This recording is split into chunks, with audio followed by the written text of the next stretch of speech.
একদিন গোপাল রাজবাড়িতে ঢোকার সময় দেখলেন এক ভিখিরিকে। সেও তখন ভিক্ষার আশায় রাজবাড়িতে ঢুকছে। গোপাল তাকে বললেন, তোর কি জাত রে? ভিখিরি বলল, বাবু, আমি চণ্ডাল।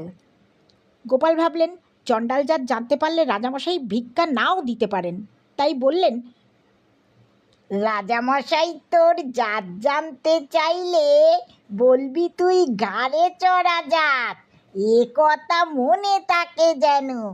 ভিখিরিকে দেখে রাজামশাই জানতে চাইলেন, তোর জাত কি? ভিখিরিটি গোপালের শেখানো কথা বলল, মহারাজ, আমি ঘাড়ে চড়া জাত। রাজা যতবার তাকে জিজ্ঞেস করেন ততবার ভিখিরিটি একই কথা বলে। বারবার একই উত্তরে রাজামশাই চটে গেলেন। তোর আস্পর্ধা তো কম নয়, শুধু বারবার বলছিস ঘাড়ে চড়া জাত, আমার সঙ্গে মশকরা করা। গোপাল মহারাজের ক্রুদ্ধ মূর্তি দেখে জানতে চাইল, রাজামশাই, কি হয়েছে? আপনার এমন রাগের কারণ কি?